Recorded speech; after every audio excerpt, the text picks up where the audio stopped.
Okay, so now the session is being recorded.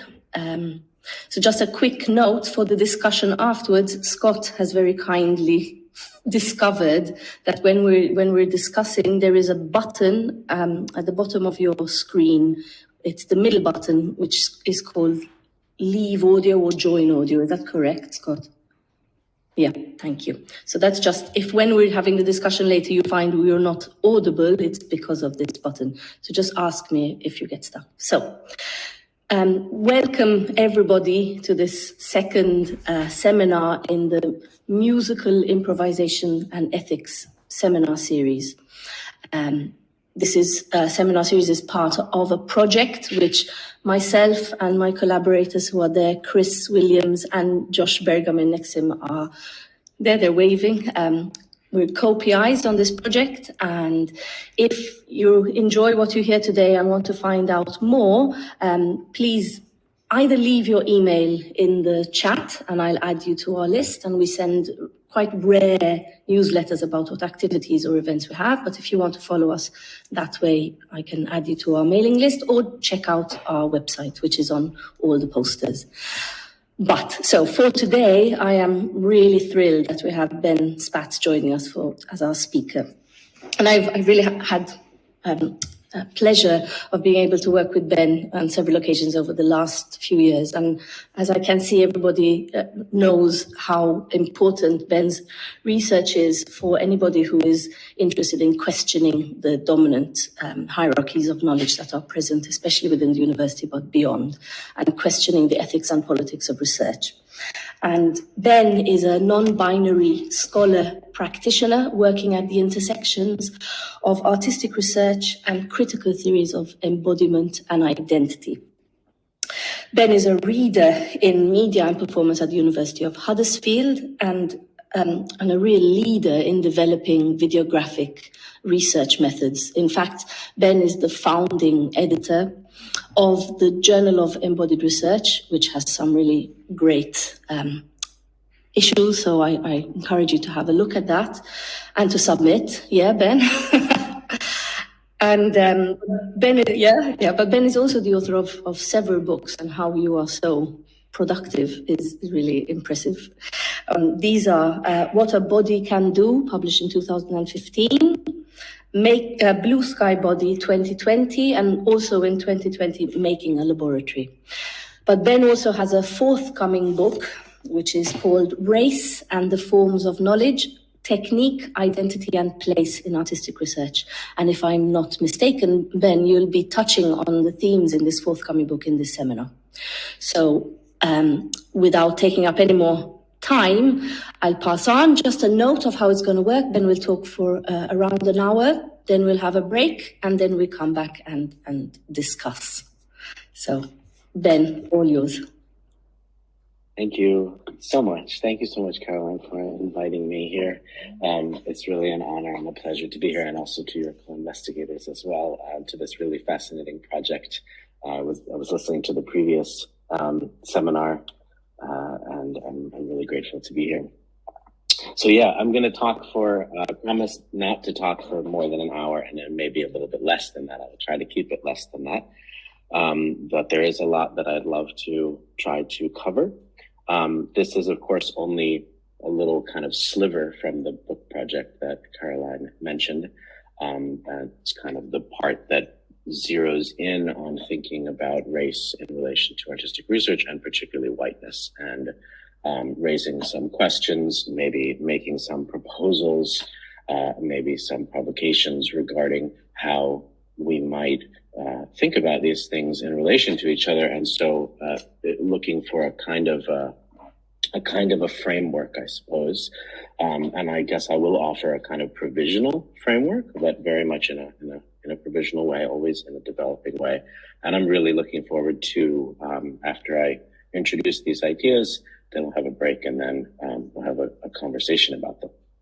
So I'll get right into it, but I want to start by making a few preliminary remarks about what I'm going to present today, because it is quite different than what I've been mostly presenting on recently in talks.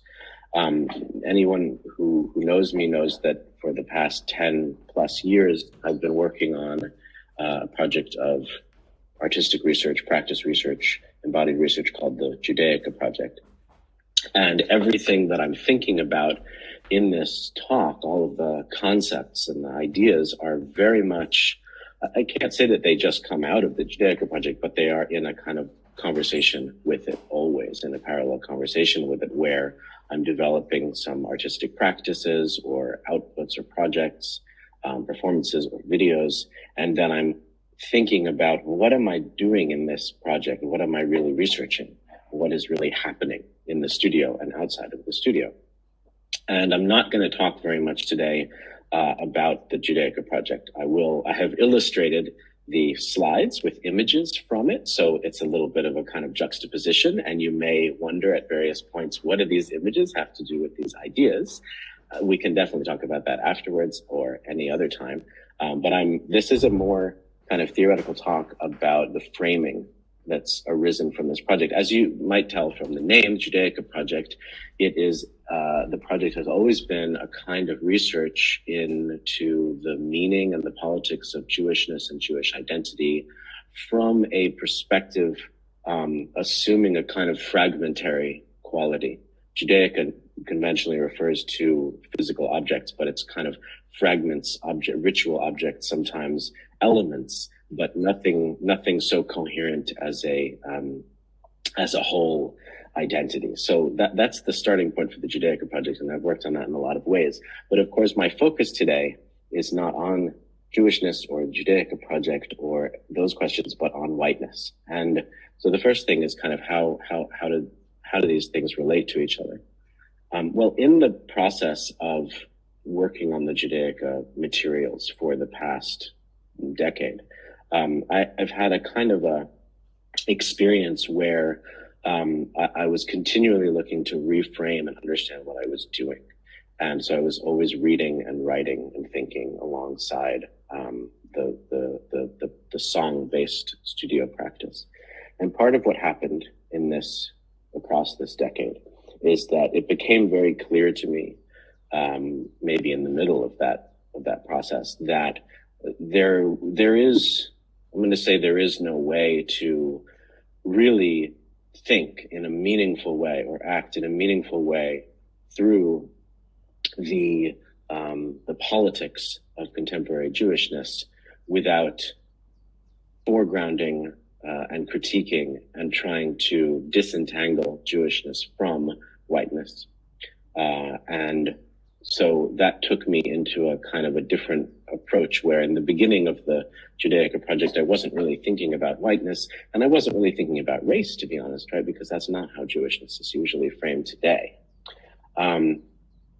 But it took me into this trajectory of realizing that I needed to really have an explicit critique and a kind of understanding of what I mean by whiteness in order to be able to have any chance of disentangling Jewishness from whiteness, given the current cultural politics, geopolitics, national politics. I mean, all of the ways in which Jewishness today, and in a somewhat historically recent way, but in a very important, also long-term way, is entangled with whiteness in different ways. And what this led me to then kind of understand, I think, is that I would also go so far as to say that there's no way to understand whiteness in the contemporary world and to have any kind of rigorous or meaningful approach to whiteness without deeply engaging with critical Black studies, critical Black politics, critical Indigenous studies, critical Indigenous politics. I think that anyone who wants to have an articulation of whiteness needs to be very, very engaged in a long-term, ongoing, and not closed way with what people are writing and thinking from perspectives of Blackness and indigeneity, including their overlap and their intersections towards whiteness and about whiteness and developing critiques of whiteness. And I guess before I move on, I kind of want to suggest as a framework for the talk that I'm giving today that what I've said about Jewishness is really probably true, in my opinion, for any identity that is entangled with whiteness, of which there are many.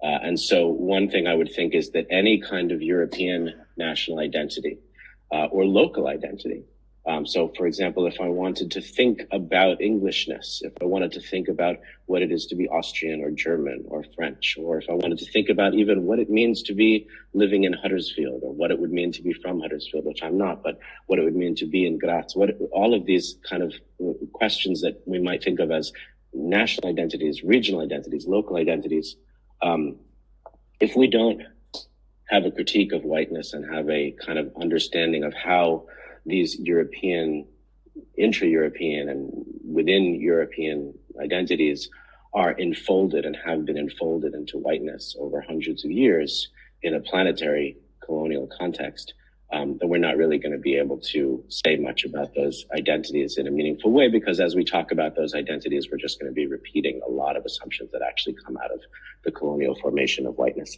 And I actually think that's probably true about also what we might think of as professional identities in Europe. So if we wanted to talk about what it is to be a performer, or what it is to be an artist, or what it is to be a musician, and if we're doing that in Europe, or if we're doing that from a European or even a post-European perspective, if we don't articulate that in relation to whiteness, and if we don't do some work to really disentangle what we mean from whiteness, then we're just going to be carrying on those assumptions.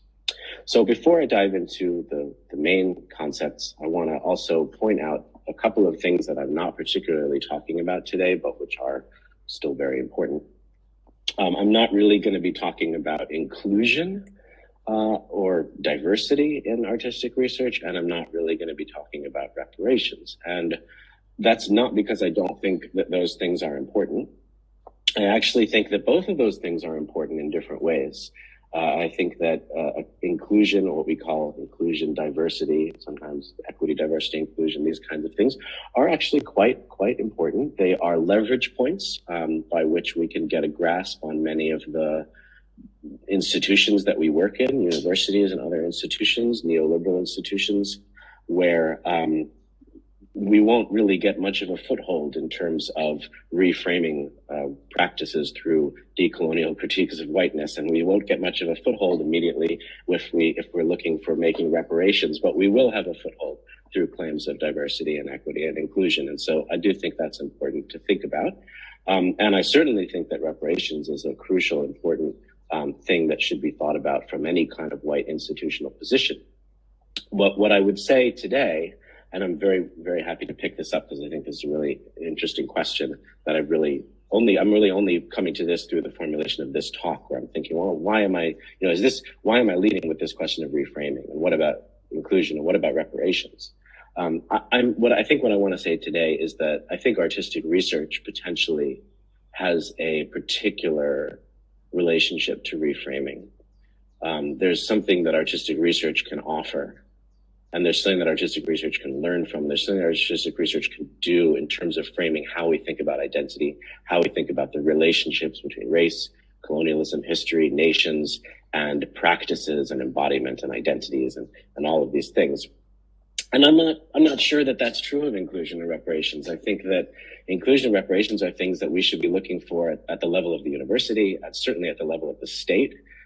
They are political claims, they're large-scale claims. We should be activating them at all levels. But it's not necessarily something that I would bring particularly to artistic research in a particular way. And I also think that, I had another thought there, but now I forgot what it is. So I'll just go on. So artistic research, I think, is the reason why I'm focusing on reframing. I'm focusing on how do we think through these things. Maybe that thought will come back. Okay, now I'm going to dive into some concepts, and I'm going to introduce some just kind of concepts that are, in a sense, quite basic. But what I've done is I've pulled some quotations from a variety of sources in these. I didn't mention this, but of course, as I'm thinking about these, I'm thinking about Jewishness and whiteness and blackness and indigeneity in relation to each other. I'm always thinking through critical whiteness studies, critical black studies, critical indigenous studies, critical Jewish studies to some extent, and in general, what's called critical race studies, which there's a lot of specific backlash to in the US at the moment. That's very much where I'm located. So I'm going to start with some concepts drawn from these areas, and I'll try to move a little bit quickly through them. We can always return to them. And of course, these are just selected from a vast body of scholarship, of which I wouldn't not at all claim to even be familiar with most of it, but they are things that speak to the questions I want to address today. So I'm going to start with the anti-colonial and the decolonial, and I'm going to start with a quote from Fanon. Europe is literally the creation of the third world. This slide, as far as I'm concerned, contains on it almost everything that I want to address today. So, we could kind of just talk about this slide for the entire time and not really need to do anything else. I will unpack it into certain other directions and put it into other juxtapositions and add my own concepts to it. But when we are thinking about the role of whiteness in artistic research, or the relationship between whiteness and, let's say, European artistic research, the main reframing and the main overturning that I would like to do could easily begin from and rely upon this statement that Europe is the creation of the third world. In that context, which I'm also following, this quote from Fanon is discussed in the article that's quoted below it by Priya Gopal, and she explains that Fanon in that context is largely talking about material wealth and the extraction of material wealth through empire, through imperial extraction and colonial relations. But of course, there also is a massive epistemic dimension. There's an epistemic dimension insofar as Europe not only in the colonial process exported in a dominating way its own culture as if that culture were universal, but also extracted a great deal of knowledge, which it then labeled in a different way, because of course it did not extract that knowledge in the framework of that knowledge being equally universal or equally valuable, but much more in a surreptitious kind of an extraction, by analogy with the same way that material wealth and minerals and things like oil or minerals are extracted. And there's also another way. There are many ways that you can interpret this, but of course, it's also the case that the definition of Europe, and certainly the definition of whiteness, comes out of that colonial process. And there is no such thing. There is not even a thing as Europe, and there certainly is not such a thing as whiteness, without understanding that in the context of colonialism and as a relationship and a hierarchical kind of theory of domination. I'm juxtaposing this to Priya Gopal's article, not only because she does discuss it, but also because she is talking specifically about, what can be done in response to this, particularly from the location of Europe and particularly from universities. This is a great article on decolonization in the university. I would highly recommend it to anyone who's thinking about decolonization or critical whiteness in relation to the university.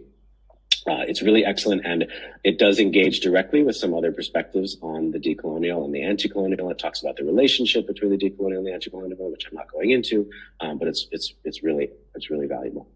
But I wanted to quote this here, where she says that precisely because of their location, Western universities can also lead the increasingly vital task of historical self-understanding in the constituent polities and societies of the geopolitical West, itself a creation of the colonial project. So she's echoing Fanon that this idea of the West, the idea of so many of the ideas that structure the Western university, our universities really, on a very basic level, are coming out of the colonial project. And there's a huge, huge work to do to understand the ways in which these institutions are structured by the histories and legacies of colonialism. It's not a small task. It's a big task. It's a big, ongoing, detailed, sometimes heavy, sometimes light task of thinking through the structures, epistemic and physical and in all ways of the institutions that we work in. And she assigns this task to people who are working in Western universities, let's say people working in for example, critical humanities. She's a historian, but I'm obviously taking that and saying that I think that that's some of the work that artistic research can do. So that's an initial framing on the decolonial, and then we can, I think without that, I don't think we can move to think about race and to think about whiteness. So that's the framing. Having said that, we can think about racialization in relation to indigeneity, and we can think about what we mean by race. And here again, I'm taking just one sentence out of an entire excellent book, but it's a pivotal sentence for me where Jody Bird says indigeneity collapses into race at the beginning of empire.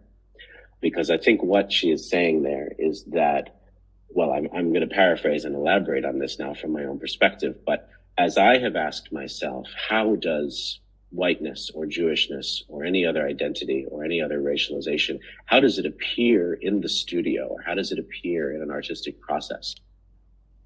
What I find is that very often, if we are not very careful to take up that decolonial frame, what we get is a collapsed version of essentially massive histories of colonization, indigeneity, massive encounters between what we could call nations, we could call them cultures, we could call them civilizations. There's many different, I'm not going to, think about which words we would want to use, but these massive histories of peoples coming together and clashes and differences of power, and who was able to colonize and what kinds of possibilities there were, and how that has shaped the geopolitics of the world. All of that is collapsed into an individualist demographic concept of race.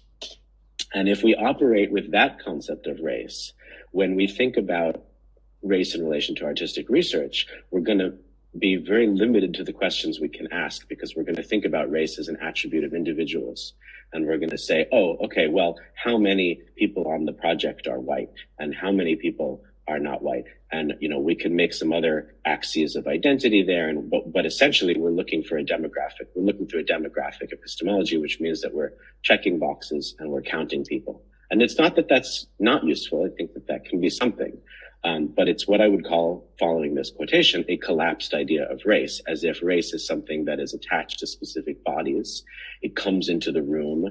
If we really were following a very white kind of colonial approach, then we would think that white people don't even have a race. Let's say we've moved beyond that. We say, oh, okay, white people do have a race, but it's still sort of like, oh yeah, I have a race, as if I'm carrying it around with me individually. As if it can't change, as if it can't be complex, and particularly as if it's like locked into my body and it's individual. And also another thing is, if it's also about this collapsed idea of race, is that it's symmetrical. So as if what it means to be white is the same kind of thing as what it means to be Black or Jewish or indigenous or Asian. Whereas these are actually not in any way the same kinds of things. And the census form is what treats them, the census epistemology is what treats them as if they are the same kind of thing, like you have a menu of things and you just choose it. And that's a collapsed idea of race. It's a collapsed, individualizing, quantitative, demographic, and essentially colonial idea of race. And as Jody Bird is saying, the entire history of colonization, with all of its complexities, all of its layers, all of its epistemic dimensions, as well as material dimensions, is then collapsed into this very reductive idea. The second quote that I wanted to include here, which again, I could talk for the entire hour just about this, from Tiffany King at the end of The Black Shoals, which is probably the most influential book on my thinking from the entire past decade. I cannot recommend it more highly. I'm not going to talk too much about ceremony here. This is a really powerful concept that she's actually borrowed from Sylvia Wynter. But what I really want to highlight here is this asymmetry, where Tiffany King is saying that ceremonies as events constructed by Indigenous Black people or from Indigenous Black perspectives are different necessarily from those for people who she calls provocatively conquistador subjects, rather than, let's say, we could say settler subjects, white subjects, colonial subjects. It's the asymmetry that's important there. Again, thinking that the ways in which these different identities are experienced, the ways that they're lived, the ways that they are subjectivized, and the way that they are, for example, built into a space or built into an event or built into a ceremony or a performance are not symmetrical. We can't think of these things in that collapsed way, as if the collapsed view being essentially a kind of multiculturalism, as if there's this kind of universal default framework, and then these identities are coming into it in this very collapsed, reduced way. Rather, the entire construction of the event, the performance, the space, the institution is racialized from the very moment that it begins. And it only appears, again, going back to the top quote, it only appears to be circulating as this very individualized demographic concept of race because indigeneity, which we could read as the diversity of culture and knowledge outside of colonial erasure, is collapsed into that idea of race. So this is what I mean by race. It's quite different from the way we might encounter race normally in a grant application, or the way we might have to formulate it, or the way our institutions might try to enact diversity. It's a much more far-reaching material, but also profoundly epistemic understanding of how the racialization of all processes is a present materiality. And this includes bodies, but it goes beyond individual bodies and individual identities.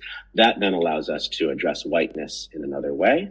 And I'll just briefly talk about these two quotations. Sarah Ahmed, again, a really well-known and excellent piece on the phenomenology of whiteness, who writes, again, with reference to Fanon, that as Fanon's work shows, bodies are shaped by histories of colonialism. And this is what makes bodies white, but it's also what makes the world white, a world that is inherited, which is already given before the point of an individual's arrival. So this is really just restating what I was trying to get at a moment ago from those other authors, but now pointing it directly towards whiteness and saying, whiteness is not a tick box. It's certainly not limited to the color of your skin or to any other visual element of your body. If it is something that you carry it around in a very deeply sedimented way. It's carried around in a structural way. And it's also something that you encounter, so that even if you found ways to shift some of those things that might be making you white, you would immediately re-encounter that whiteness in the structure of the world that you move through, in the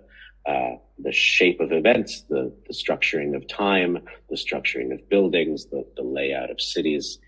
Everything will be structured in this way.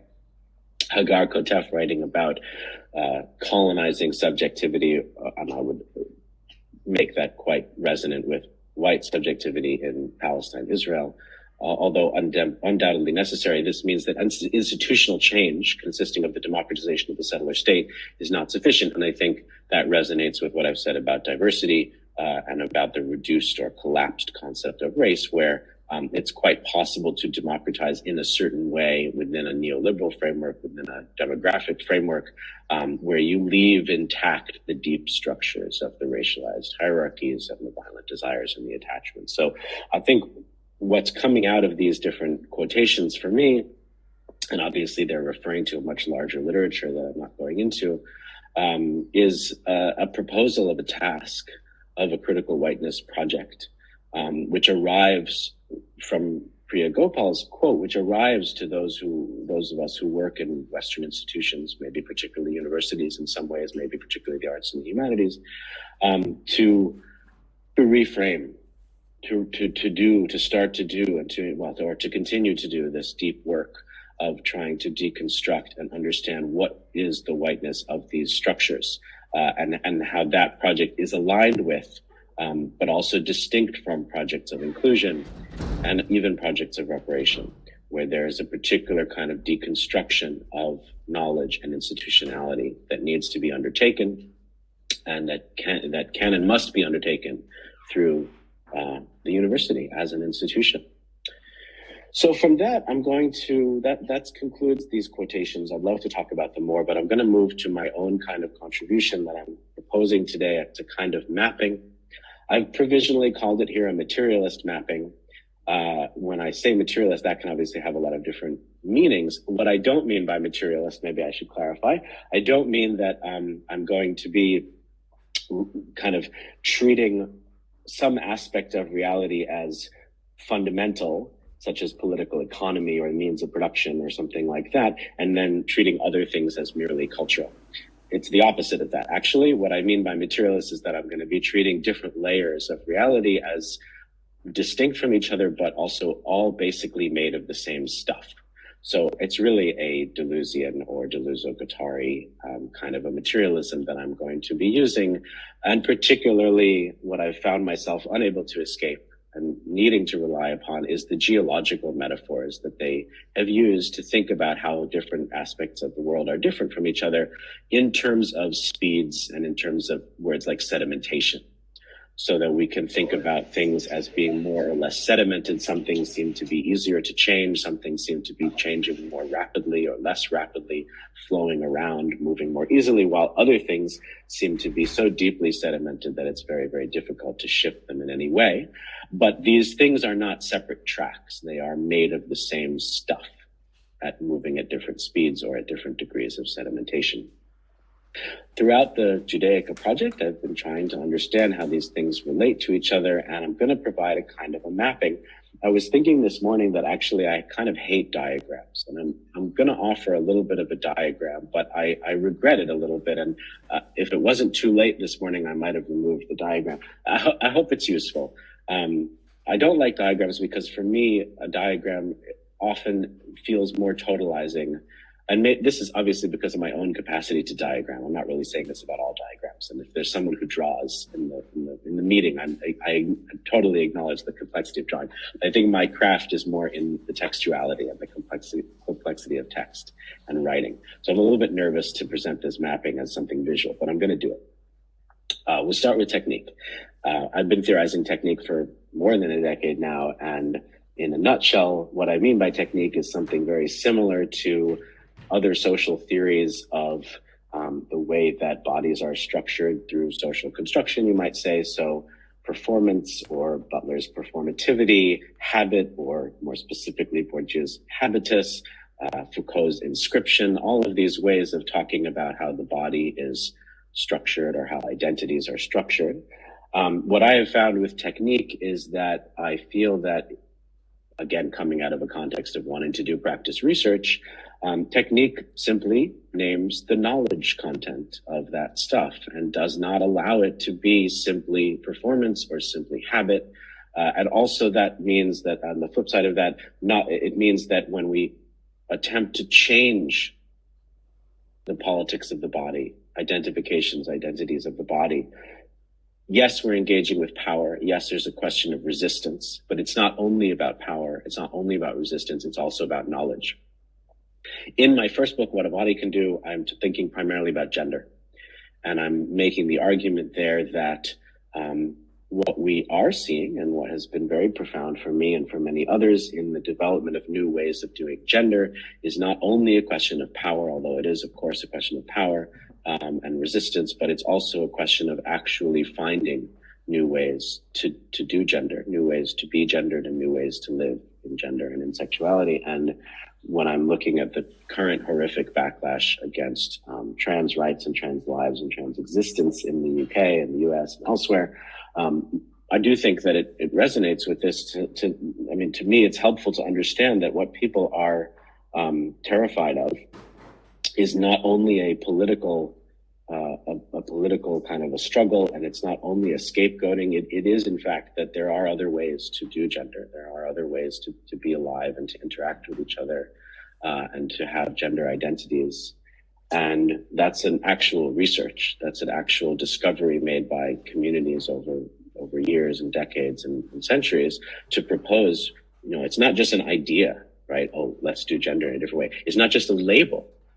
No, it's an actual substantive embodied knowledge and embodied technique.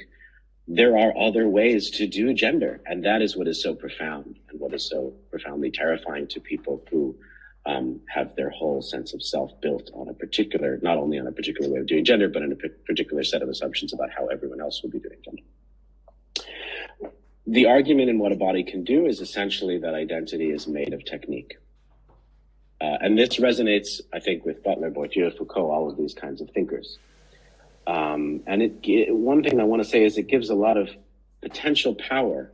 This was the purpose of the book. It gives potential, real power to embodied research and artistic research. Because if identity is made of technique, then we can really intervene. We can really, as I just suggested, we can change the way things are done. And this doesn't have to be in the university, obviously. This is mostly outside the university, but can also be done in the university, or it can also be done in artistic practices, that we can develop new techniques of ways of being. We can actually develop and test and explore and share and teach and train and communicate and write and document other ways of being. And that's a powerful role to assign to the embodied researcher or the artistic researcher. In the last 5-7 years, maybe, as I've been moving forward with the Judaica project, I'm thinking more about race. And as I mentioned at the beginning, as I've felt that I needed to think much more seriously about whiteness and to recontextualize whiteness in a decolonial frame. It's kind of arisen for me that This idea that identity is made of technique is incomplete in a certain way from my current thinking. And there's a risk there. There's one author who I critique in what I've been working on, because I think that she goes even further than I do with the idea that identity is made of technique. Because in what a body can do, I'm a little bit cautious about this, even with gender, and especially when I touch on race. There, I'm still a little bit cautious because there can be too much of an empowerment there, awarded to the artistic researcher, the embodied researcher, or just the artist, right?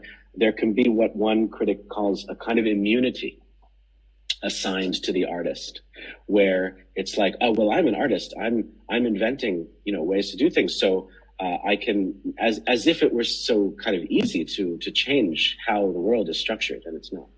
So as I've thought more about race, and particularly as I've struggled and engaged with recent critical Black studies, and wrestled with Afro-pessimism, and the writing, for example, of Frank Wilderson, which is so trenchant, that identity is not made of technique, basically. And I've wrestled with that, and I've said, no, but it is, but you're right. It's not, one can't simply stand there and say that identity is made of technique. One has to, at the same time, say that technique is made of identity.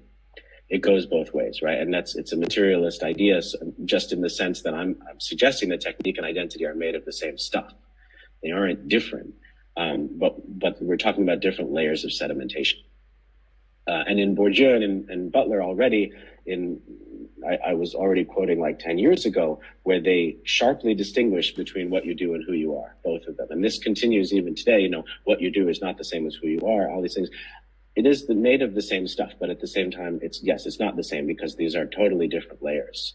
There are different degrees of sedimentation, and we're talking about massive layers of institutionalization, hundreds of years of history.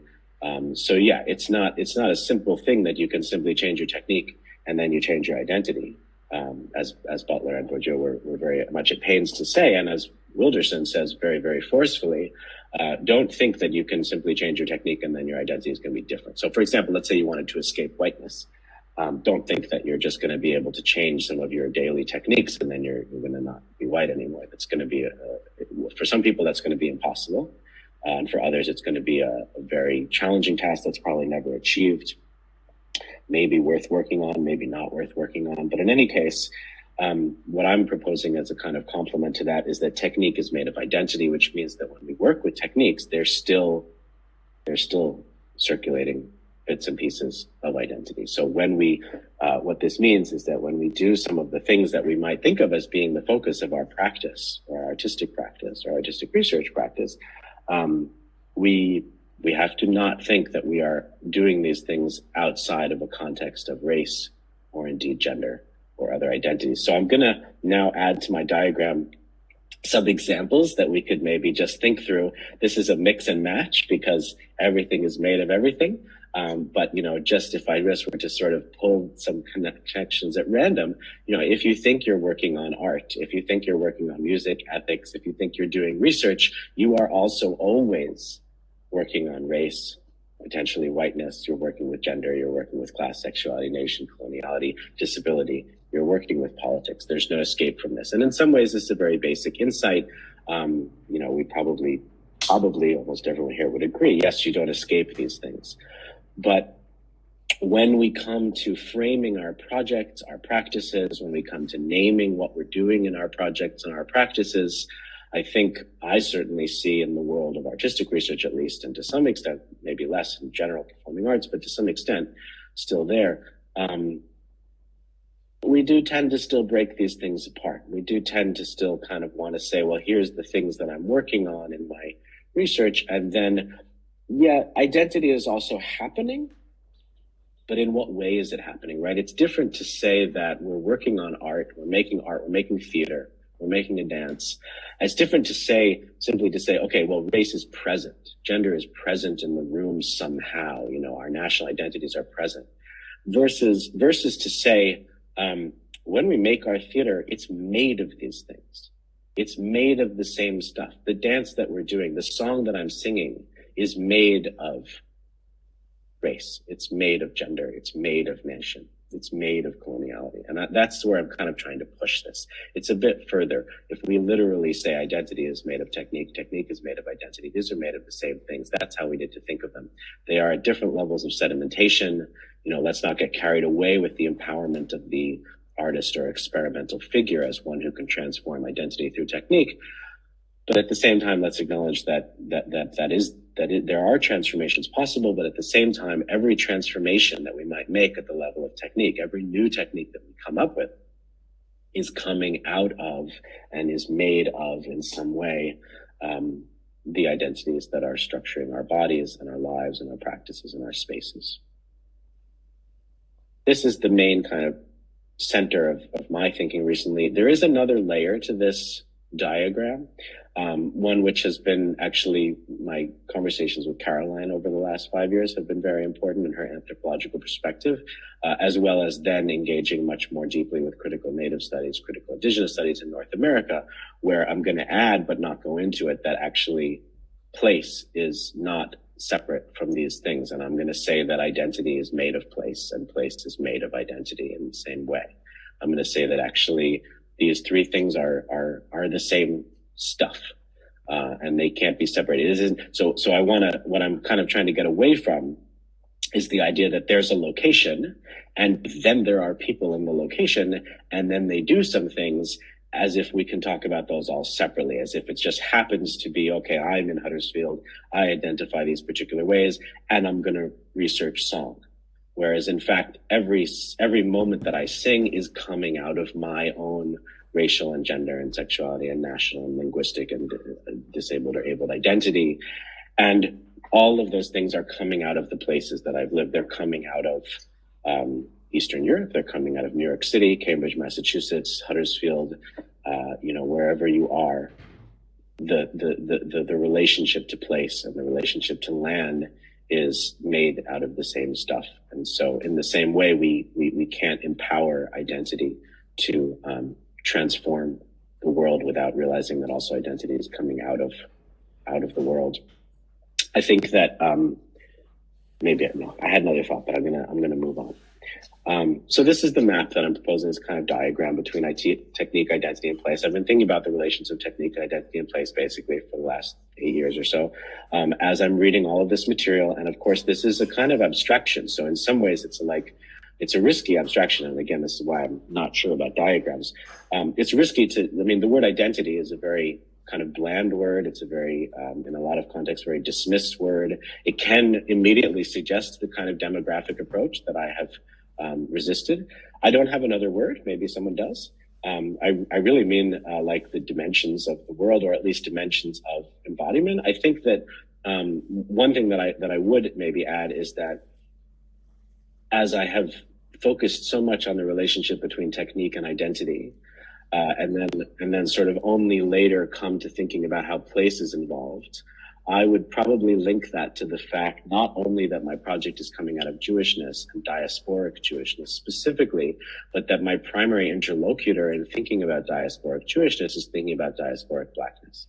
And diaspora itself is a separation of identity from place.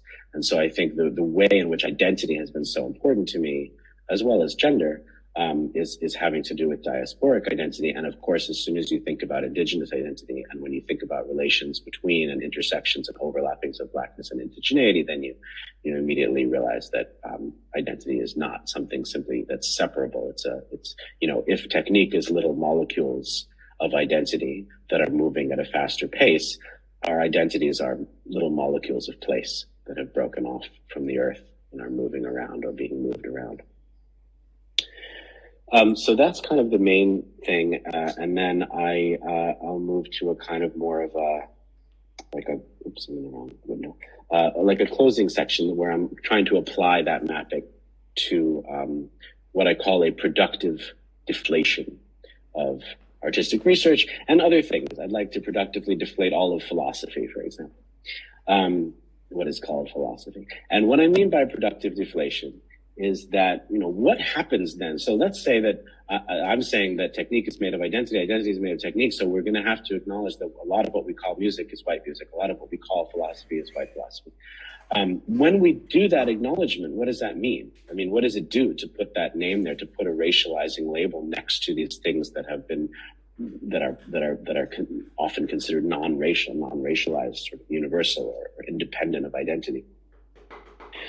Well, one thing it could mean, and I would find this totally valid, is that we could kind of throw it out in a sense, or at least stop paying attention to it for a while, right? There's been, 500 years, 800 years, 300 years, whatever it is, of European music, Western music, white music being universalized and treated as if it is simply music or song. Let's be done with that. Let's stop talking about all of that stuff. Why do we even need to bother with it? Maybe we could throw it into the trash, or at least we could de-link from it. That's Walter Mignola's term. So there would be an approach that would be kind of like, enough with this stuff. Why are we doing another whole talk on this white culture stuff when it's been so oppressive and overpowering? I have a lot of sympathy for that perspective, actually, and certainly I would want to support people who are doing that work.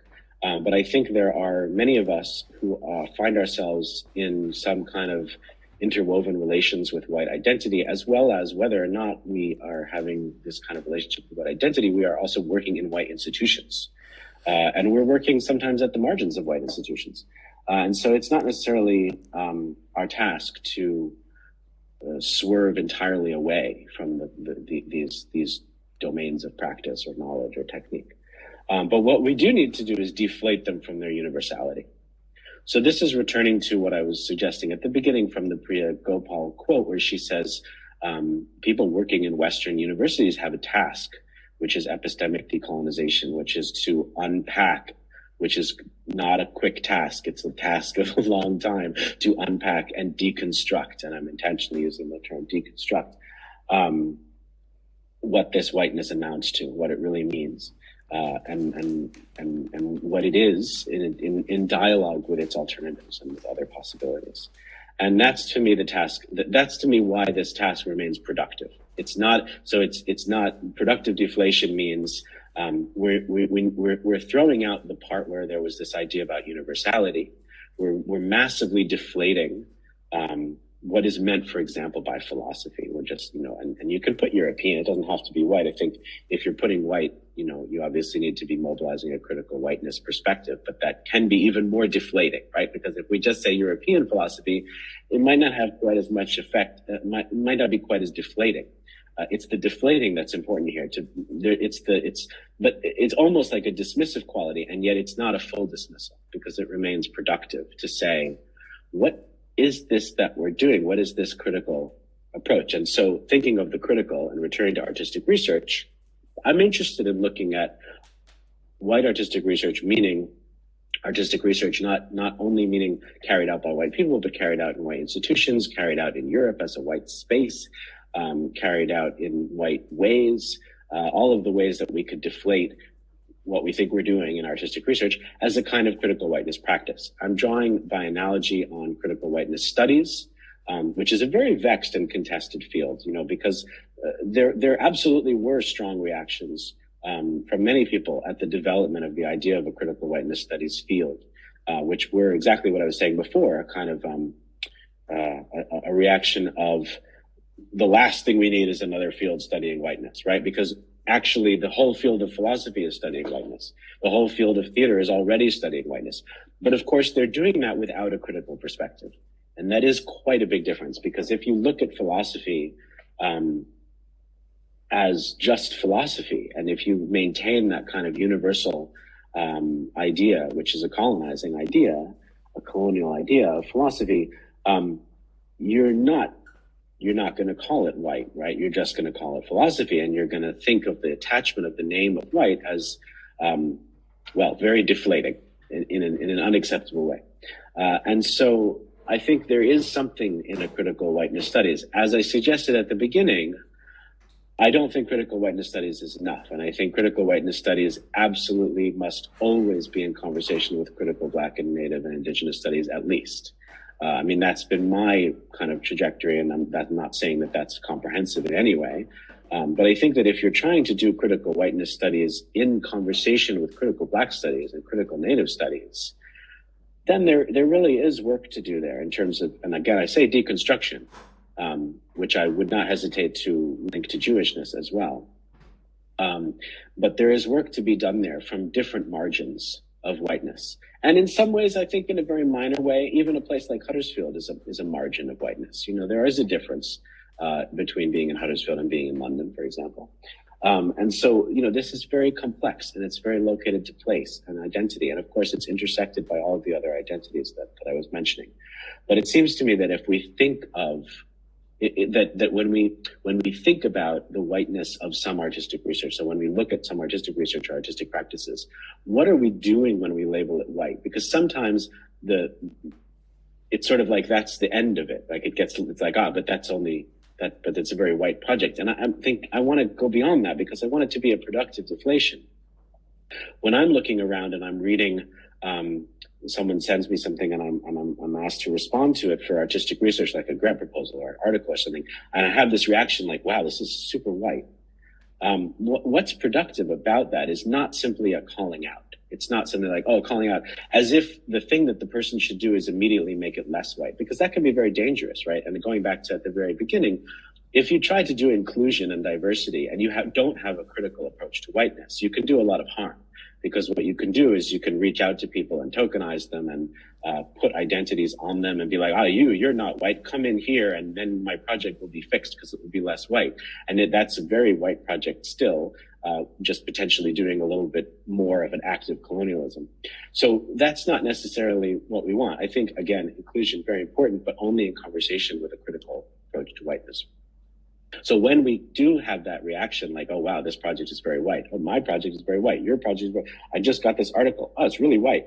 You know, what's the productiveness of that is to locate it and say, well, okay, is this a critical whiteness? What's the critical dimension? Because actually there are many critical dimensions. And I think in artistic research, you know, like, I think that when we look at artistic research projects in Europe, for example, and we notice that they are feminist or queer or disabled or even ecological, we should be thinking of those as modes of critical whiteness.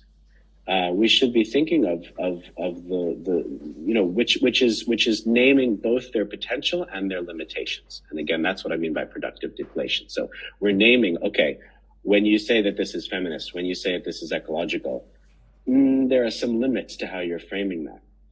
There, you know, it seems like you haven't really, there's no conversation about colonization, coloniality, decolonization. It's not present. You're not talking about race at all. So what you might mean by feminism or disability or queerness or ecology is limited in this way. But that's not to say that it's not doing anything. It can still be doing something if it's activated in that way.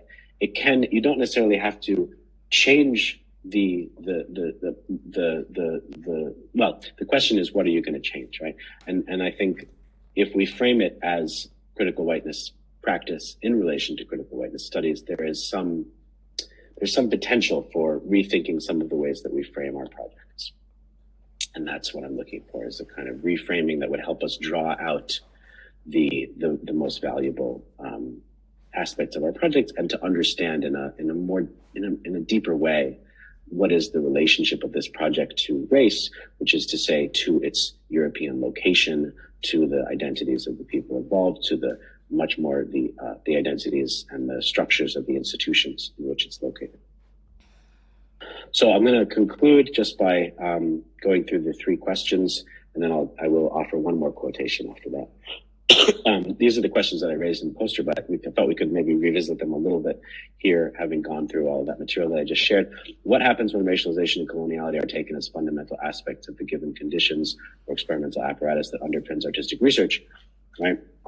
What happens if we don't allow artistic research or artistic practice, indeed, to have a kind of immunity, as if it's circulating separate from these contexts, but we say, actually, these are the conditions. This is the experimental apparatus. And I'm using here the language of social epistemology, language of Karen Barad and others, the structure, what I call the two cuts, the structure of the experiment, the apparatus that launches the experiment, the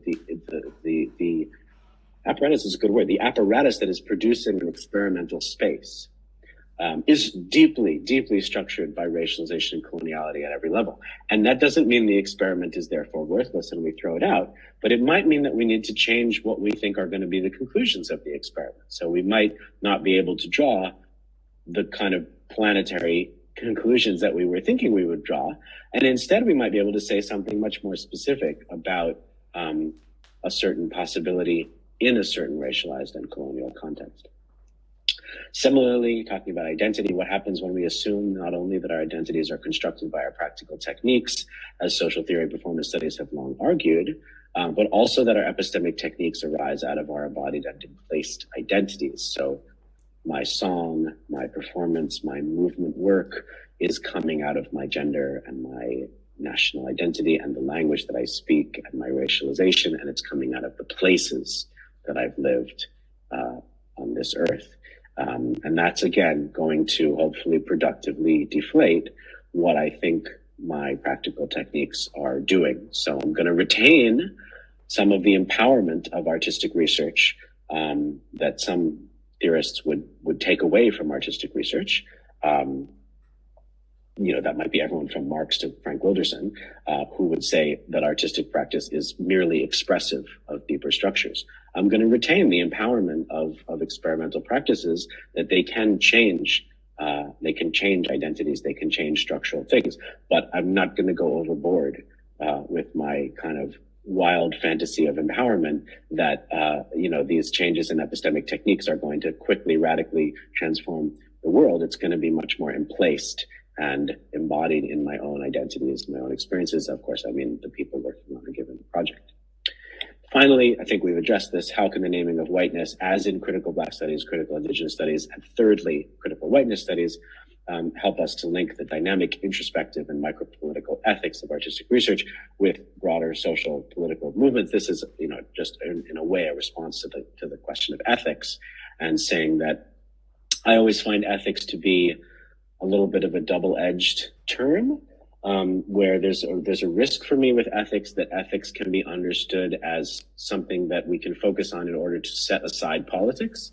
So we focus on ethics instead of politics, and then it's kind of like, here we are in our room, we're going to look at power dynamics between the people in the room, maybe how the space is structured in that sense, but we're not going to look at the larger context of who's in that room or where the room is or these kind of bigger things.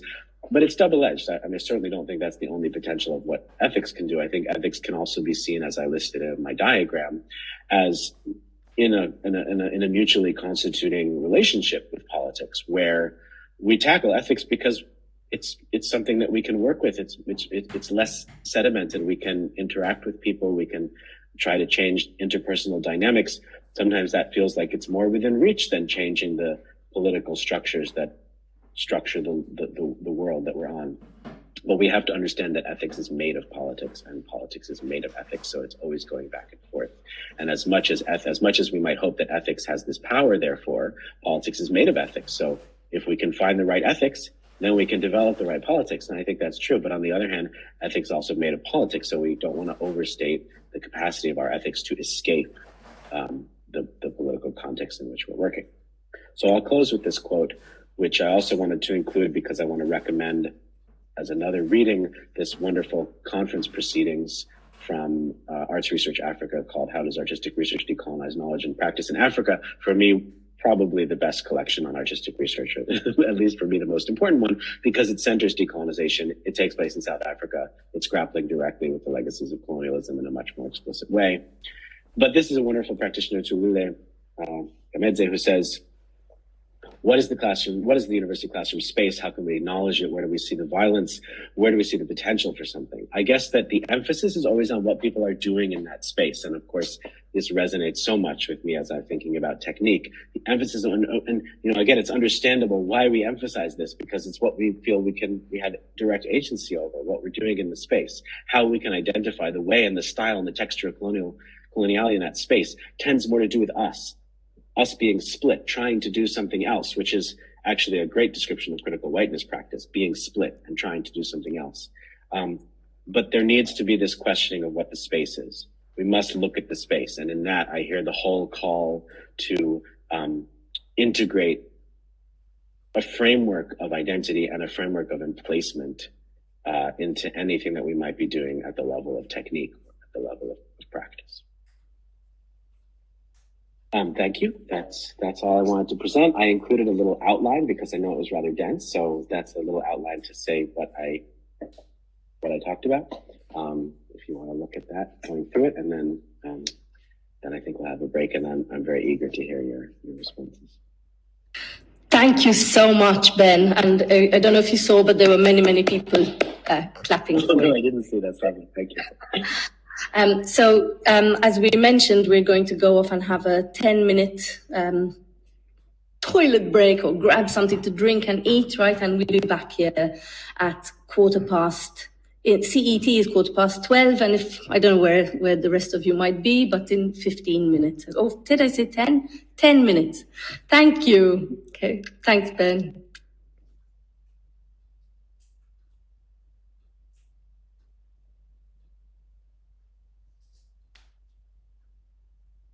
I received the text a few weeks ago, the email, and I looked at the time saying 11, and I did not remember that there was a UK time, so I came in a bit late.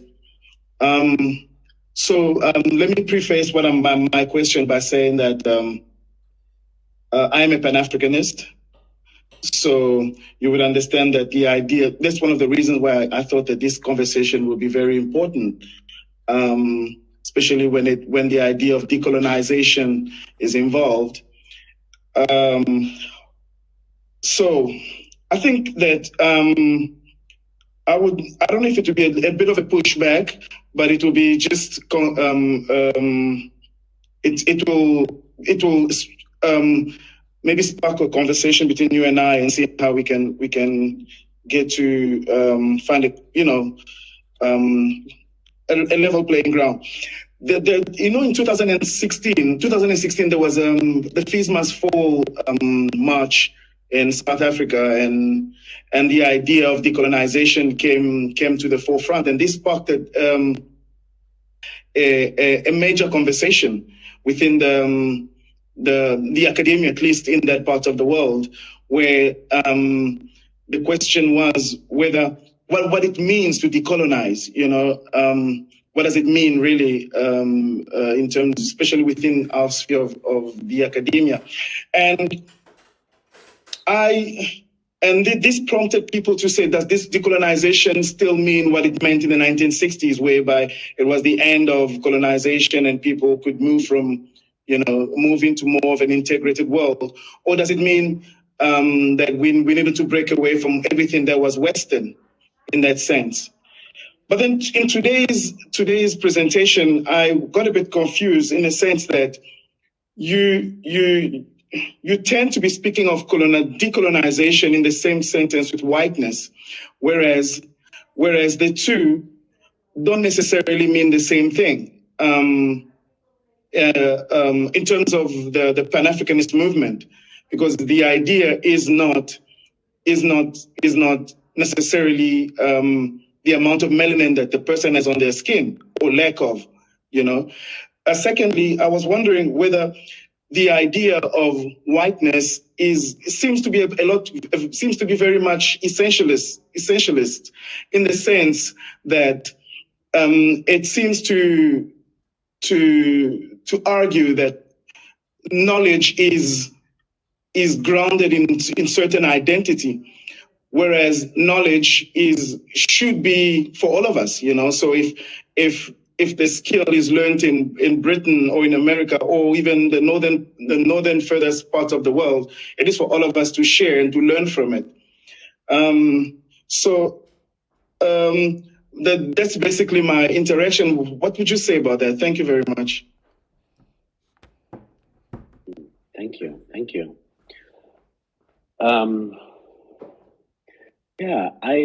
I think my intention for the material that I presented was very much to face those questions. And I think you said you came in late, right? So possibly because I hope that what I presented did not seem like it was essentialist or about skin color. What I do think is very challenging, and I think this was at the center of what I was trying to present, is the relationship that you were just referring to between, in my terms, technique and identity. So, or let's say knowledge and identity. So, you know, when you said essentialism, of course, I don't at all think that technique simply arises out of identity, and therefore identity is the real thing. That would be, I take it, an essentialist, an identity essentialist position. In fact, I began by talking about how identity is made of technique. It's produced by technique. And I think, you know, skin color schematics, hierarchical skin color schematics of race that were produced in European colonialism and other colonialism are a technique. It's a technique of sorting people. It's a technique of administering groups and sorting people, and techniques like, you know, infamously in South Africa of figuring out who goes in what category. That's technique. And so that's producing identity. So I don't at all think that the identities precede technique. The corrective that I'm making to that kind of argument in my work and elsewhere is that that doesn't mean that the technique that we have direct access to and can directly change and manipulate is necessarily able in the short term to transform identity. Because the technique that's circulating is also always arising out of identity. But that's not in an essentialist way. It's a very, I mean it to be very historicized. And again, I like that geological metaphor that things are sedimenting and then desedimenting and then other things are sedimenting, where I don't at all mean that technique is only arising from identity. However, at the same time, you know, when you say knowledge should be for everyone, I could play that in counterpoint with the question that was asked earlier about singing North American slave songs in Europe today in a concert setting and say, yes, I mean, I think the principle for me is like knowledge is potentially maybe in all situations. Like, I would never draw a line and say this knowledge can never be in that place or this knowledge can never be in that body. But I do think that at the same time, I would also not say all knowledge is, knowledge wants to be free. Everything is in a single commons. Everyone should be able to access everything, because I think that is a denial of the ongoing realities of place and identity and material, you know, by which I also mean power differences that are still very real and that, you know, that have a real effect. But I'd love to, keep talking about that for sure. A number of indigenous scholars are also arguing for the emplacedness of understanding knowledge, not as a free-floating, abstractable good, right, which is a counterpoint. And now Bernd was next on the list. Bernd. Thank you very much. Also giving the bridge, talking about indigenous epistemologies. I'm a musicologist and anthropologist, and I'm sitting here at the University of Innsbruck in Austria. And I've been working with indigenous people for about 25 years now in close collaboration. And I have two comments. That I have to give. The first comment addresses your separation of technique and identity. And I totally disagree with that.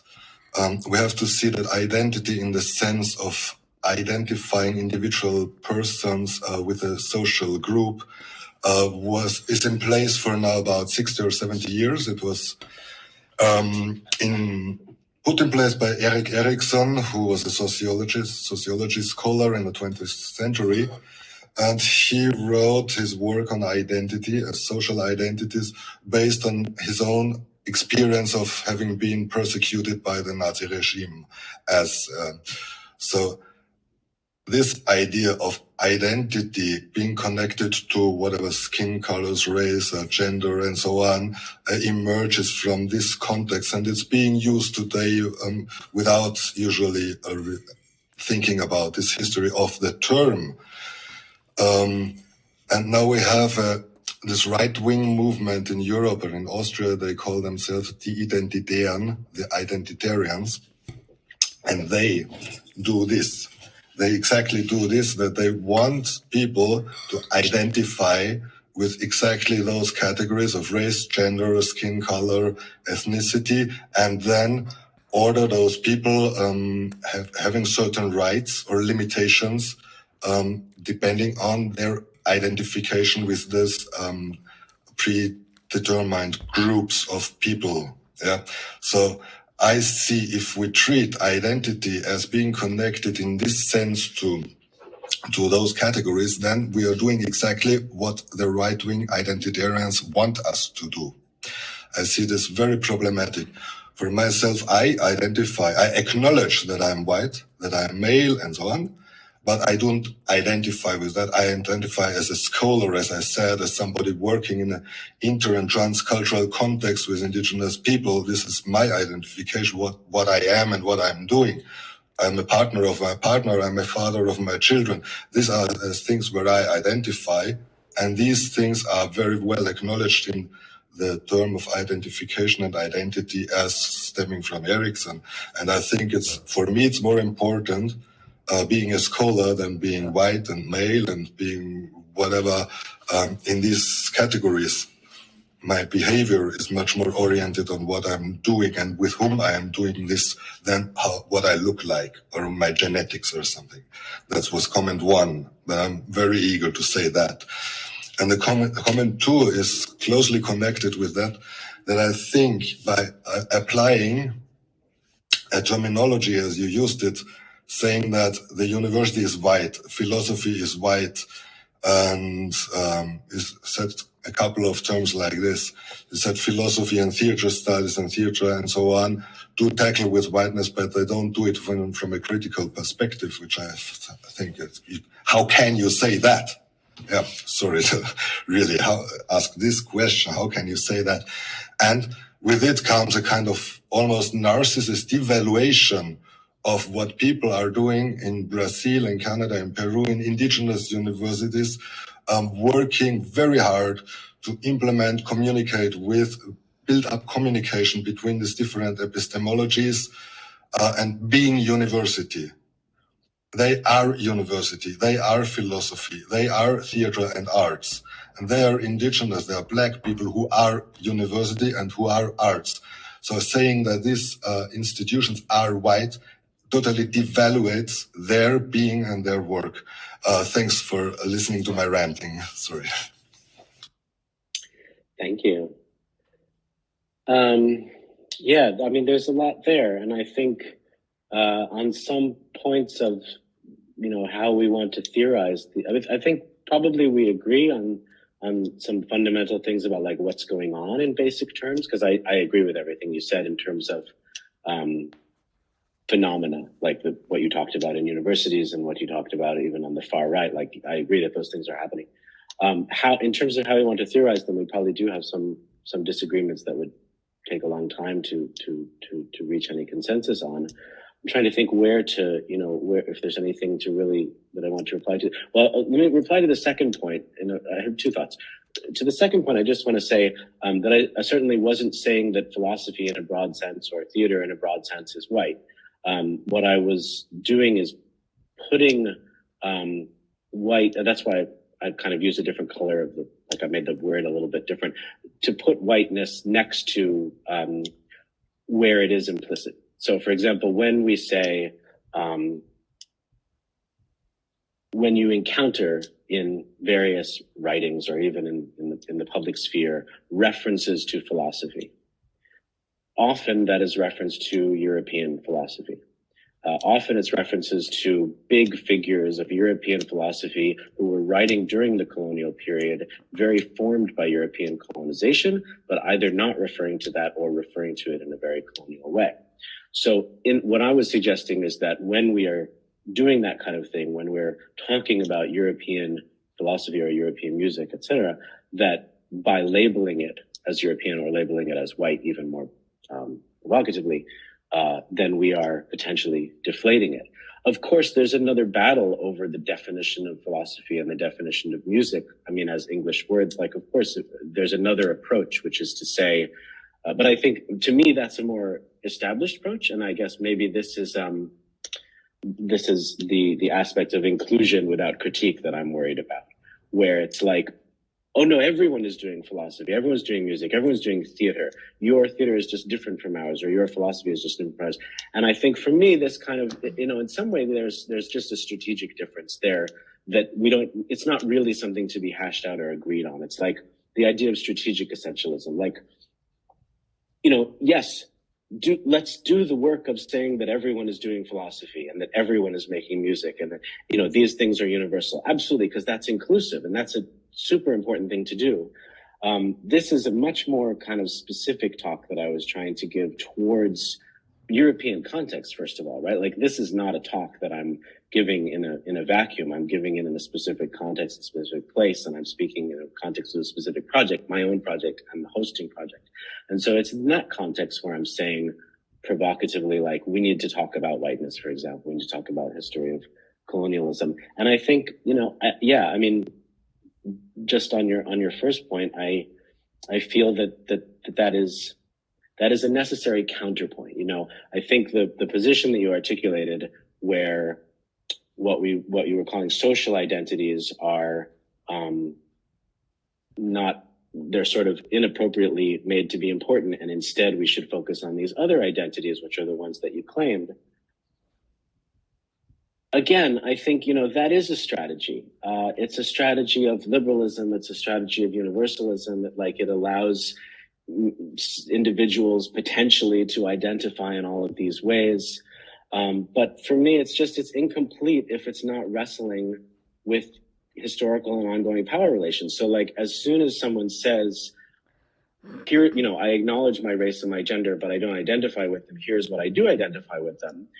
It's not that I don't agree with that. It's that we have to, I feel like it's important to also bring in that other response, which is it's a privilege to be able to choose how you identify. It's a privilege to not foreground your race and not foreground your gender. If you're moving in a normatively masculine white space, then that enables someone to say, it's not that important that I'm a white man. These are the other things that are important. But, if you're in another kind of a space, then that would be less possible. And if your other identities, if you're not a white man and you're identifying other ways, you might find that, certainly in my readings of some areas of critical Black and Indigenous studies that I've been particularly engaged with, there's a strong impulse to not enter into this idea of kind of a universal freedom or recognition, or that we can all choose our identities, but there's a strong kind of and it might be rhythmic, it might be temporal. It's like, hey, where is the conversation about the presence of colonial difference? Where is the conversation about power? And I think that runs all the way through. And to your point about Erikson, and sociology in general, I agree about the limitations of sociology. And I was going to say that someone in the chat asked about intersectionality, and I could talk for a whole period about that. But I think intersectionality is essential, but it also comes out of sociology and law. And so we have to think about what we mean by intersectional, think about what we mean. So these social identities, they're not just sociologically defined. When I say identity, I mean much more, as I said, much more than census boxes, much more than axes. I mean something much more profound. And I do believe that Jewish critical studies and Jewish diasporic thought has made major contributions to thinking of identity, but it's not in a superficial way, and it's not entirely consonant with dominant forms of sociology. Thanks, Ben. Benji, have you managed to fix your... I think so, except do you hear me? I feel like a talk show host now with the microphone in my hand, but that's all right. Ben, thank you for the presentation. I wanted to bring it back from this theoretical plane into the lab setting and ask specifically about, you said that some of these ideas arose in the context of the laboratory, so I'd love to hear about that, and particularly about the concept of productive deflation, how that arose in the context of the Judaica project in Zusammenhang, together with specific repertoires, or I would love to hear you speak about that. Thank you. Oh yeah, thank you so much for that. Yeah, it's very rooted in that idea of the lab, and some people might not know that I come from the tradition of laboratory theater that's connected to what Caroline also has worked in, this kind of post-Grotowskian laboratory theater. And it's been, very powerful for me, this idea that that we can work on big questions in small spaces, as many, as theater scholars like to say.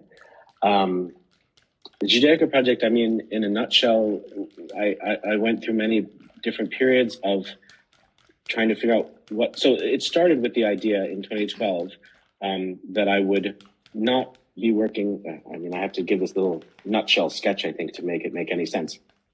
I lived in Poland for 2 years, and I worked for a longer period with various post-Grotowskian practitioners.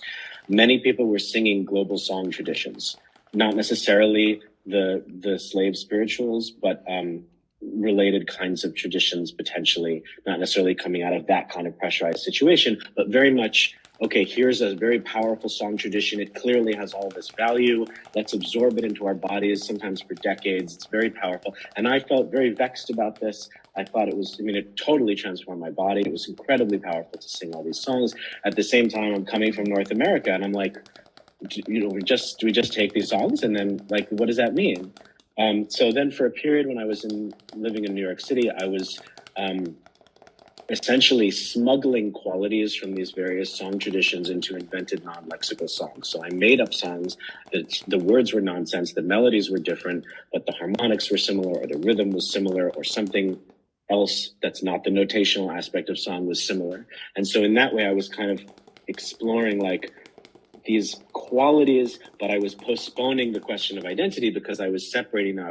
This is not a Georgian song. This is not this Haitian song. It's not at all, because the melody is different and the words are different. And in a Euro-colonial modality of what song is, a definition of song, it's the words and the melody, as you can notate it. So if that's different, then it's a different song.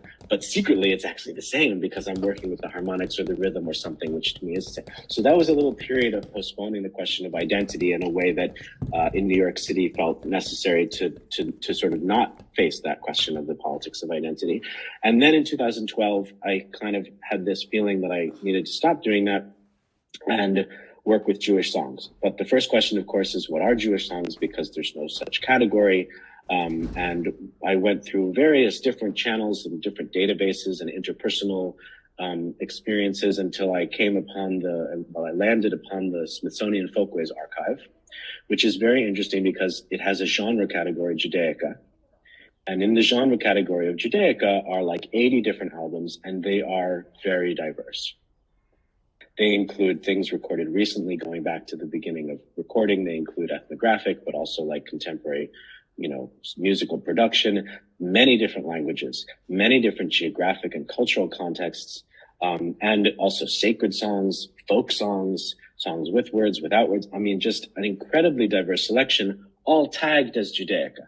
And I thought this is a really interesting set of materials to work with, because here are all of these albums that are all tagged as Judaica, but they don't have anything in common, really, except that they're all tagged as Judaica. So it's a good thing to work with. So I started to explore that over the next decade. And in the lab space, there were many different Judaica project labs, but the 2017 lab was the kind of fundamental one for my thinking. And I was working with two people, Agnieszka Mendel and Eda Ercin, who are dear, dear collaborators, neither of whom identifies as Jewish, and both of whom brings very different identities into the space, and very different relationships to whiteness into the space that we shared, although our skin was all relatively light and we're all European in a broad sense. And so it was in that context that I started to think in this kind of molecular or combinatoric way of when Eda is in this, I'm just giving an example from a book that there's a particular, because we were working with video. And so one part of what video was doing was it was capturing experimental moments. So there's a moment when the three of us are in a ruined synagogue in Poland. And it's totally ruined, and it's, has no roof, and there's pigeon shit all over and broken glass and things like that. And we're there. And then Eda at this moment is saying, what song should I sing?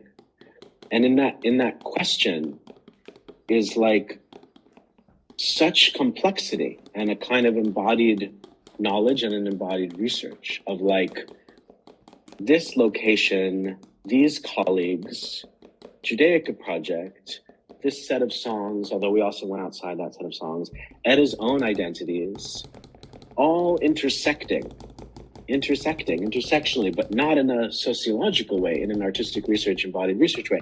And this question of like which song to sing, which we were all asking constantly, okay, here I am in a theater studio in Huddersfield, but here I am in the Jewish Museum in Krakow, but now here I am in a dance studio in Cambridge, Massachusetts. It's not the same song. My identity is different. I mean, part of this comes from the experience of realizing the meaning of the experience of my own Jewishness or Jewish identification is different in the Northeast US than it is in Germany, where I've lived, Poland, where I've lived, and England, where I've lived. So I've lived across these different European spaces, and I know that Jewishness operates differently, and I see how it's operating differently, and I see huge difference between how it's operating in Northeast US versus how it's operating in England, for example. And so it's not the same. So it's changing in relation to place. No. And that's changing which songs I sing, how I sing. And like there are songs where they spoke to me a lot and I would sing them, but I would sing them only in very particular contexts, and I wouldn't teach them in a workshop. And then there would be a question of like, what's a song that we can teach in a workshop? Like if we're just meeting people for half an hour, and we're going to sing with them, we need a robust song that's not going to be damaged, that's not fragile. We need a song that's like, can hold a kind of casual usage. But that doesn't mean I can never sing those other songs that feel more delicate or more risky. It just means I need to sing them under particular circumstances. So it's kind of trying to articulate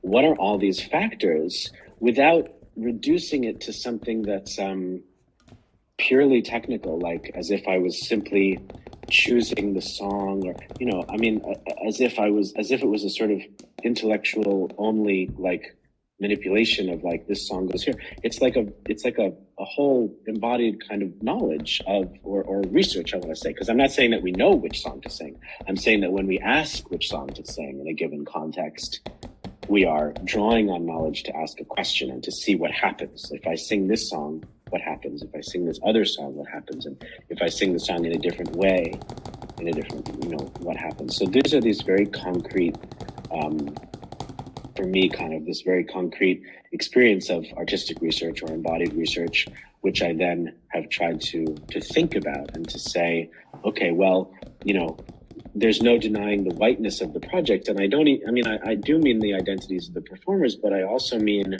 just the institutional context again. And again, this is not to say that, of course, all universities are white or anything like that, but I'm in Huddersfield, I'm in England. And so there's a kind of, there's an institutional context that needs to be named. It shouldn't be overstated.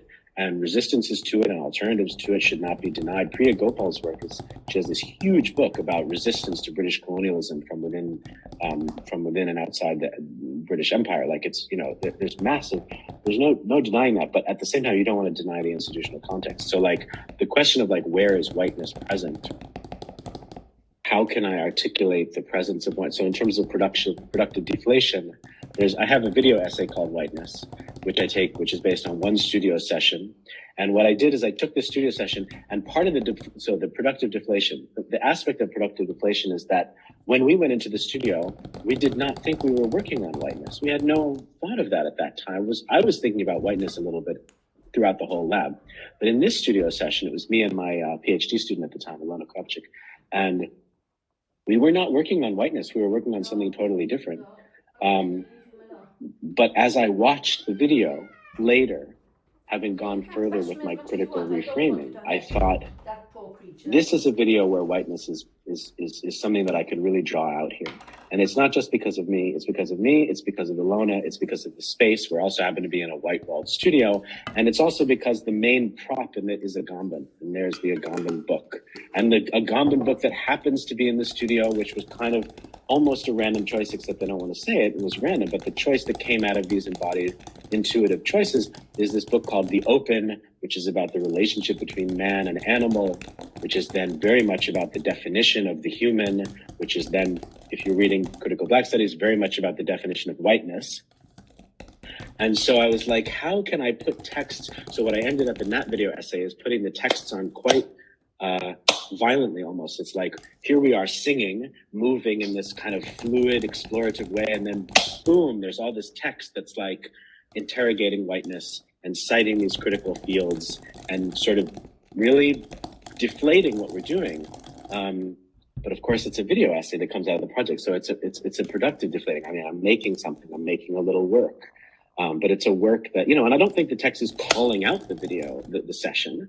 I think it's reframing it. And it's saying, like, if we saw this session as working on, I mean, from my perspective, with the literature I've been reading, to me, it's more interesting to think of it as a work on whiteness than a work on the being human, you know, and someone else could not feel that way. Some people are still very interested in the question of being human. But if you're reading critical Black studies and the critique of the category of the human, you might cross over and say, you know what? It's not about being human, it's about being white. And that actually opens up a whole other field of questions. Thank you, Ben. Thanks, Ben. So just sort of like a housekeeping thing, we have 1, 2, 3, 4, 5 questions, and one is a text to be read in the comments, and there's lots of comments for you, Ben, as well. I need to check with everybody, especially the people on the list. Do you want to go over a little bit? I know that somebody has had to leave, but I ask you, what do you want to do? What, Scott? Can I hear you? Scott is talking. We can't hear you, Scott. Scott, are you talking to us or to somebody else? I think he's talking to someone else. Oh, okay. So there's David's next on the list. Then there's some P.A., Sophie, Mariella, and Alexander. So, David, shall we stay on a little bit longer? I need to see yeses, nos. Please, if that's okay. Yeah, cool. Okay. Yeah, firstly, thank you, Ben. That was a really interesting talk. I took a lot away from it. I did have my concern where I diverged from it a little bit is in terms of talking about whiteness, in terms of influence on art. I feel like you're talking more about culture than whiteness at times, especially when we're talking about influence on artistic and practice and modes of being. For me, whiteness only really exists within racist ideology, while trying to justify colonialism and slavery and various other apartheids.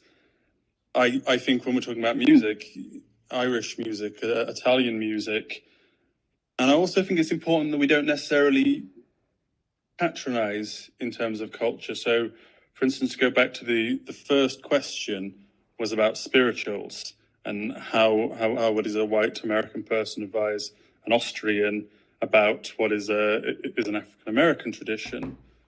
Well, the answer to that is, do you feel qualified? Myself, for example, as a mixed race man, in the past, while writing dialogue for Caribbean, specifically St. Lucian characters, I would speak to my mother because she spent her childhood growing up in the Caribbean. But I don't speak to her because she's black. That would be ridiculous. What I'm doing is speaking to her because she grew up with listening to that cadence. She speaks patois. She's very, very well placed to advise me. If I had a white parent that had grown up in rural St. Lucia, I would absolutely ask them for their advice. So I think we have to be careful not to patronize race rather than seeing culture, unless we're specifically looking at critical race theory in terms of racism. That would be my perspective on it. Yeah, I mean, I think to me that resonates with this other longer comment that was made, and I can understand the concern for sure. You know, I think there is a strategy that I don't reject as a strategy of separating, let's say, culture and race. And saying we have culture over here, we have race over there, and race or identity is only the oppression, it's only the racism, right? Race is racism.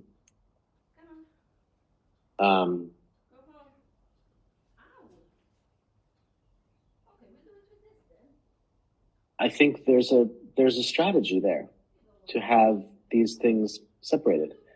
But there's also a lot of risk, I think, in that as well. And so I return to the question of like, what is the relationship between race in a critical sense? I do mean in a critical race studies sense, and culture. Is it so possible to free this idea of culture? I mean, I think, oh, this is what I want to say. So if we think of race only in relation to explicit racism, we're sort of saying race is only the power dimensions. It's a power relation. And then what's nice about that is we get culture or art as if it's a power-free zone. But that's the risky thing, I think, is that it's not a power-free zone. Like, I think the risky part, and this goes to the point about immunity. The immunity, it comes from, I have to look up the name, I don't remember the name of the scholar, but there's an article from the 90s. It's a critique of Deleuze and Guattari. It's a critique of 1,000 Plateaus and the way that they use ethnographic examples. But they say kind of like, we want to be nomadic, and here's the examples of the nomadic peoples. But of course, nomadism has nothing to do with those peoples because it's knowledge, it's universal knowledge. So there's, the critique of the sense of immunity, the sense that in our music or in our cultural context, our cultural performances, that we have escaped those power dynamics. I think that's the thing that I'm pushing back, and it's not me who's pushing back. I mean, I feel like I'm articulating in a certain context a pushback that I'm reading from some areas of critical Black and Indigenous studies, a pushback against the idea of that kind of immunity of the artist or this full separation of culture from identity. It doesn't mean that I then flip to the other side and I think that culture, is limited to or is reducible to identity, right? The whole point of the double arrows and the whole point of returning to this question, what's the relationship between technique and identity, or between culture and identity, or between knowledge and identity, is to question this moment when we get to say, now we can leave identity aside. We've gotten to the place where, I mean, just to refer to what you said at the beginning, we've gotten to the place where we're not in a racist ideology. We're not in a racism. So therefore, what we're doing gets to be just culture. And I wouldn't question that probably in a non-institutionally white context.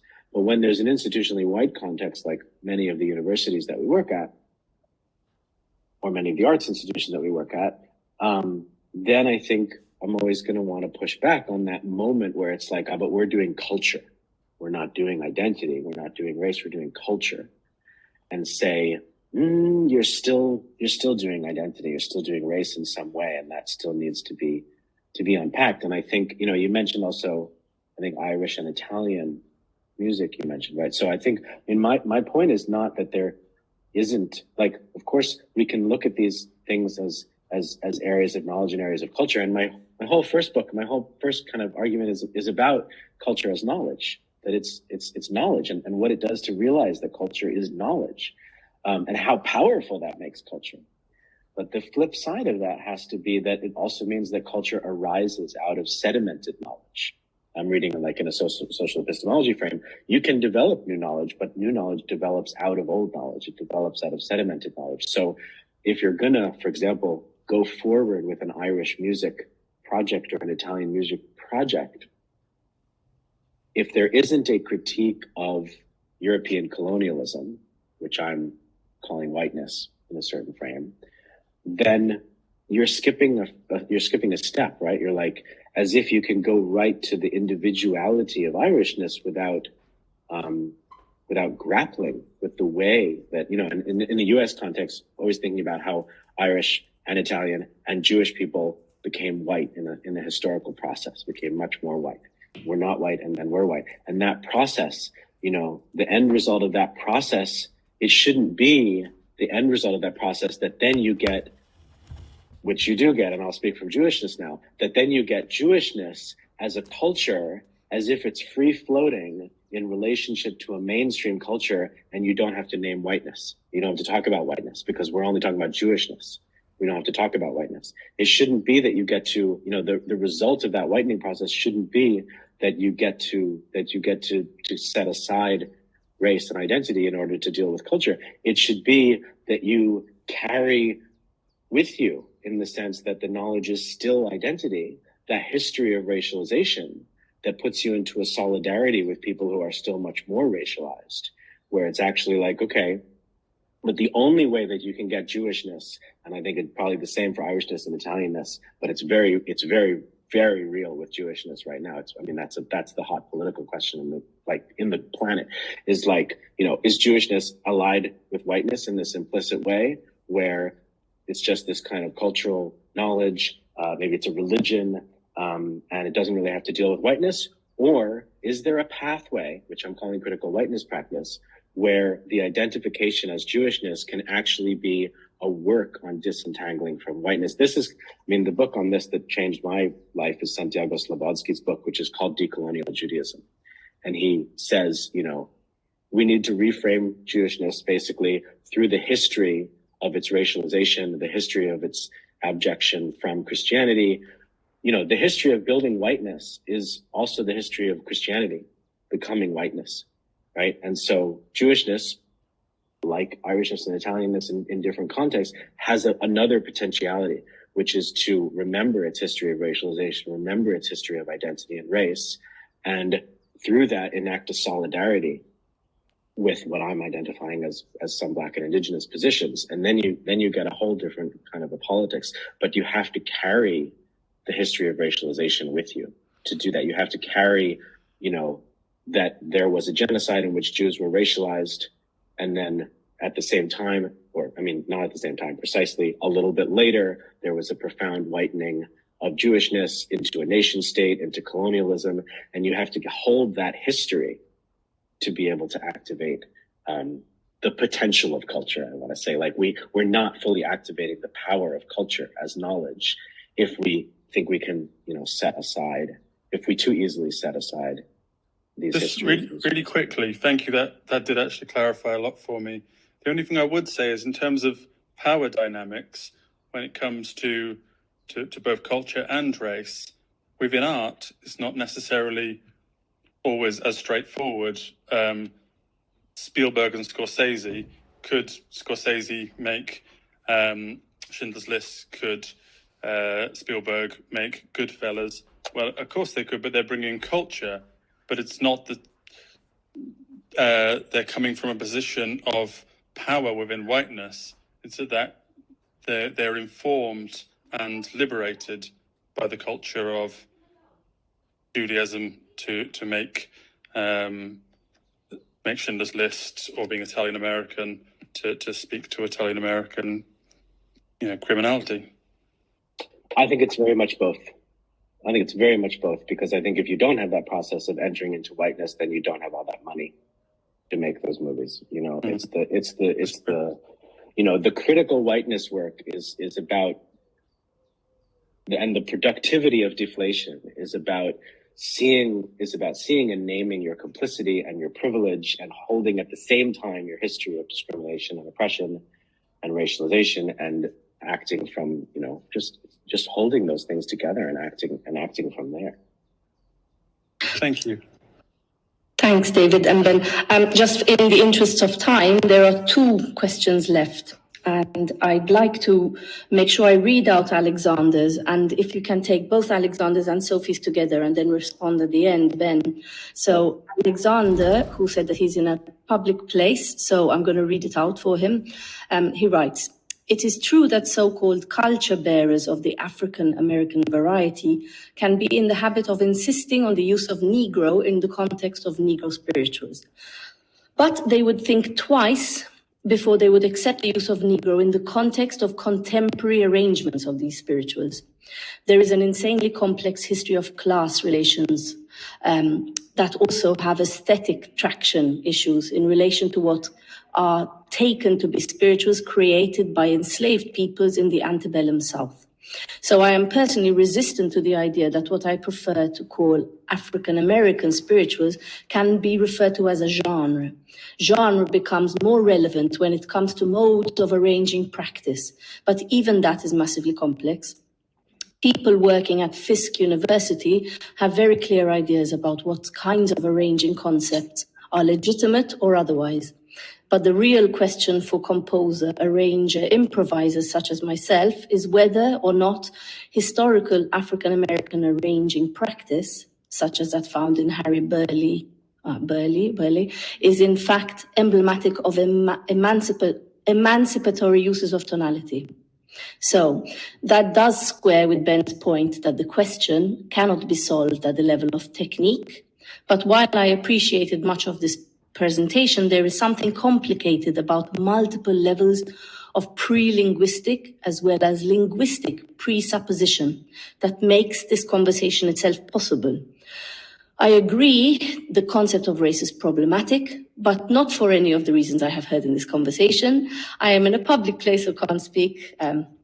And so as I stop, I am concerned that significant nuances of what Ben has presented are being missed by interlocutors.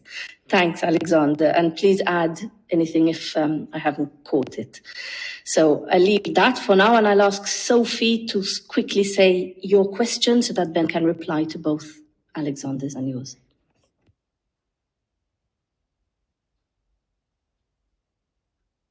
So you might have left. No, she's there. Hi.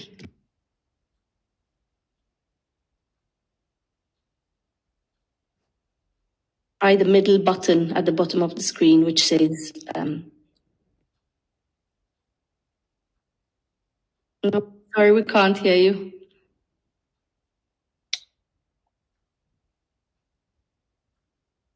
No. Can you see the middle button at the bottom where there is, it says either join audio or leave audio? Is that it? Can you type your message and maybe Ben can reply to Alexander?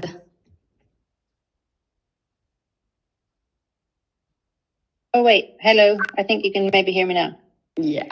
Okay, that was all totally futile because I just wanted to say that it doesn't matter. I raised my hand to comment on the spirituals thing at the beginning, and I think what I wanted to say has basically been covered by everyone else, so that's fine. Ben, have you seen that there's a point in the chat from Alexander, and I think we should aim to wrap up like at 25 past latest. Yeah. I have nothing to add to this, Alexander. I mean, thank you. I feel very seen by that.